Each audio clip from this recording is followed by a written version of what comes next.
అందరికీ నమస్కారం. నేను చాలాసార్లు చెప్పాను. ఒక భారతీయుడిగా, ఒక జర్నలిస్టుగా, ఒక హిందువుగా ఏమని చెప్పాను?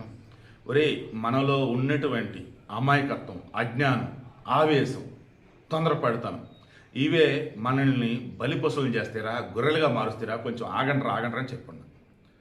ఈ కోబను వలి విషయంలో మొన్న మేడారంలో క్లియర్గా ఆ రోజు ఎవరైతే వెళ్ళి రిపోర్టింగ్ అంటూ హడావుడి చేసినారో వాళ్ళకి గోల్డెన్ ఆపర్చునిటీ.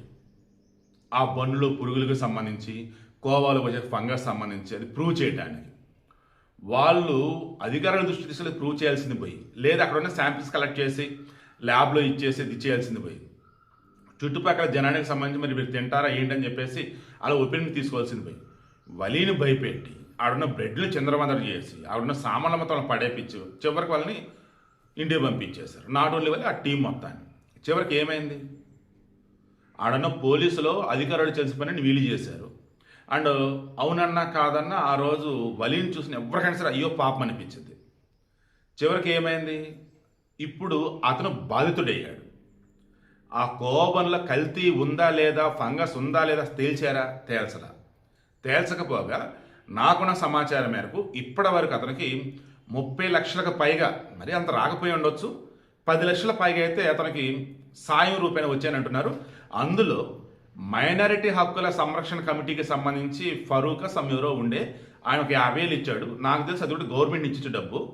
ఇక రిమైనింగ్ ఒక్క ముస్లిం కానీ, ఒక్క క్రిస్టియన్ కానీ, ఒక అంబేద్కరిస్ట్ ఎవరన్నా ఇదిగో మా సాయం అని ఆయనకి ఇచ్చిన నాకు ఎవరు కనపడలా. మొత్తం హీరోలు ఏంటి, పొలిటీషియన్స్ ఏంటి, సోషల్ మీడియా యాక్టివిస్టులు ఏంటి, వాళ్ళు ఏంటి, వీళ్ళేంటి, మొత్తం కూడా హిందువులే. ఇక్కడ ఈ వర్డ్ ఎందుకు యూజ్ చేస్తుంటే హిందూ అని, మన హిందువులలో ఎలా ఉంటుందంటే మన వాడు ఏదైనా ఒక చిన్న తప్పు చేస్తే అసలు ఊరుకోరు మనోళ్ళు, ఎందుకు అలా చేస్తామని చెప్పేసి. అదే బయట చేస్తే ప్రశ్నించరు, మనకెందుకు లేని వదిలేస్తారు. ఇంకా అర్థమవుతుంది అన్నది. ఇక్కడ వలీకి సంబంధించి నేను డే 1 కానీ, డే 2 కానీ, డే 3 కానీ క్లియర్గా చెప్తూ వచ్చినది ఏంటి? ఫస్ట్, అదేం జర్నలిజంరా ఆ రకంగా భయపెడతారు ఒక మనిషిని అని. ఆ రోజోడు అన్న గోల్డెన్ ఆపర్చునిటీ అని అది ప్రూవ్ చేయాల్సిందిరా బాబు అని చెప్పేసి కల్తీని. తర్వాత వలీకి సంబంధించి ఓన్లీ మేడారం కోసం చేయటం కాదు, వాళ్ళ ఊళ్ళో ఎప్పటి నుంచి ఇదే చేస్తున్నారంటే, కాకపోతే వాళ్ళు బొంబెరా కూడా వాడుతున్నారని చెప్పేసి అన్నారు. వీడియో కూడా నాకు పెట్టారు. తర్వాత నారా లోకేష్, పరిటాల శ్రీరాము, బైరెడ్డి, షాబరి లైక్ వీళ్ళంతా సపోర్ట్ ఇస్తున్నప్పుడు వాళ్ళు ఏమన్నారు? ఎప్పటి నుంచి ఆ పిల్లోడు అమ్ముతూ ఉన్నాడు, వాళ్ళ ఫ్యామిలీ ఇదే, సో మేము కూడా టేస్ట్ చేస్తామని చెప్పేసి వీళ్ళంతా చెప్పున్నారు. అయితే ఇప్పుడు నేను ఈ వీడియోలో చెప్పబోతున్నది మరలా చెప్తున్నా.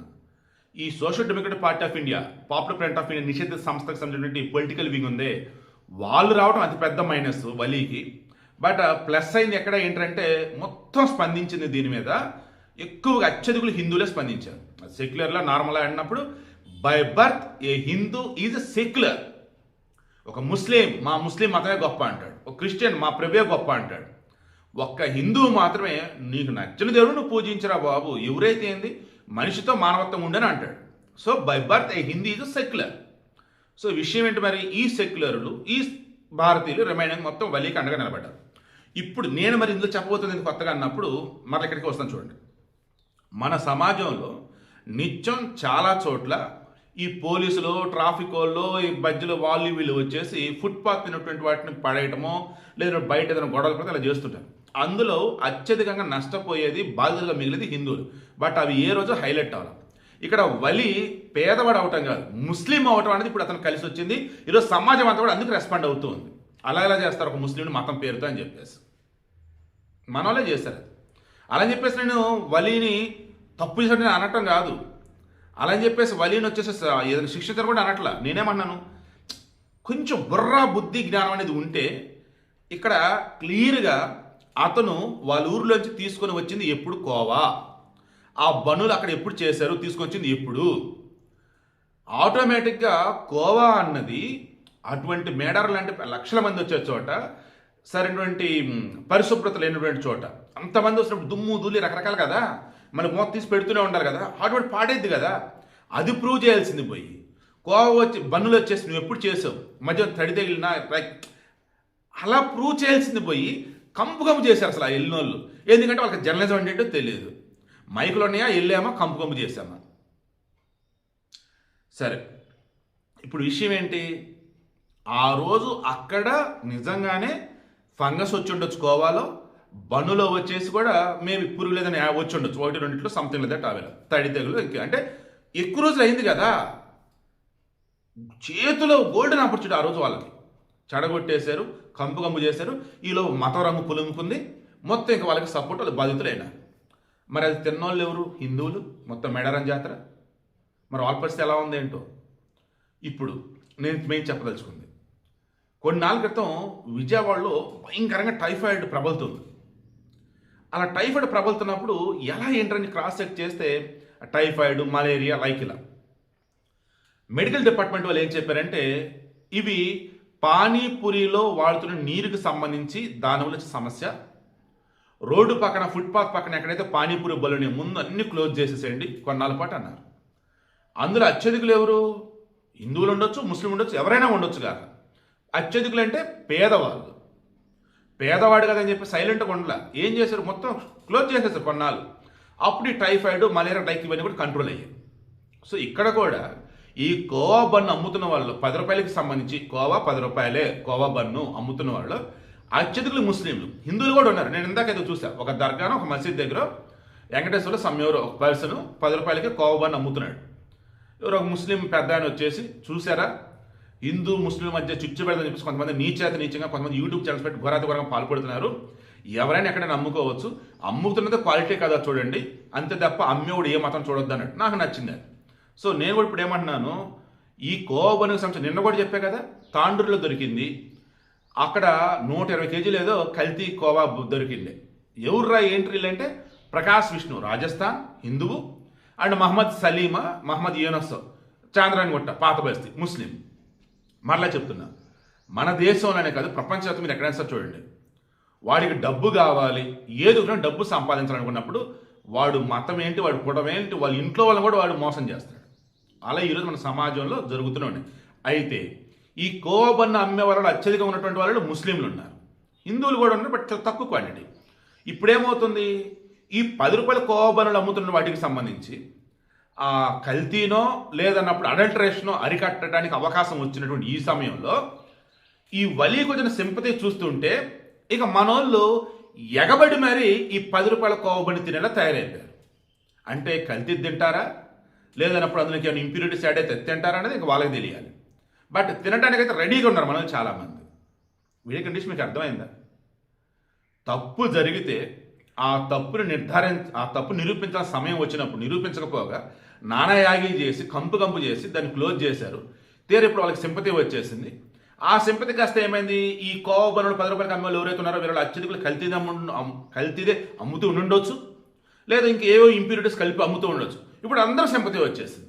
ఇక వాళ్ళ మీద ఎక్కడ దాడులు చేయరు, ఎక్కడ కూడా ఫుడ్ చెకింగ్లు చేయరు, ఎవరు పట్టించుకోరు.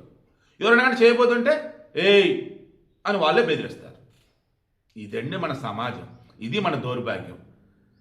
హిందువులలో ఐకమత్యం లేకపోవటం, ఎప్పుడు డివైడ్ అవుతూ ఉండటం, అవునన్నా కాదన్నా కొంతమంది మతం పేరుతో, ప్రాంతం పేరుతో, కులం పేరుతో డివైడ్ అయిపోయి బుర్రా బుద్ధి లేకుండా ఏది పడితే చేసుకుంటూ పోవటం వల్ల, మిగతా వాళ్ళ ఐకమత్యం ఉండటం వల్ల, ఐకమత్యం ఉండడం పక్కన మన హిందువులు వెళ్ళి ఉండటం వల్ల మొత్తానికి ఏమవుతుంది, బాధితులు హిందువులు అవుతున్నారు అండ్ నేరస్తులు హిందువులు అవుతున్నారు. ఓ రకంగా యాజ్ ఎ హిందూగా ఓపెన్ ఈ మాట అన్న ఎర్రి పప్పలు కూడా మన హిందువులను కొంతమంది అయిపోతున్నారు. అవునా కాదా మీరే చెప్పండి.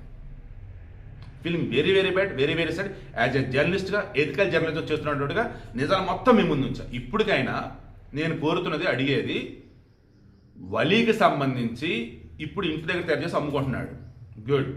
మొన్న మేడారం వచ్చినప్పుడు ఖచ్చితంగా వాళ్ళు తెచ్చిన దానికి సంబంధించి ఎన్ని రోజుల క్రితం తెచ్చారు, ఇది ఇప్పుడు ఎన్ని రోజులైంది అని అక్కడ ప్రాపర్ వేలో కనుక చెకింగ్ చేసి శాంపిల్స్ కలెక్ట్ చేసి ఉంటే అసలు ఇష్యూ ఈజీగా సాల్వ్ అయిపోయారు.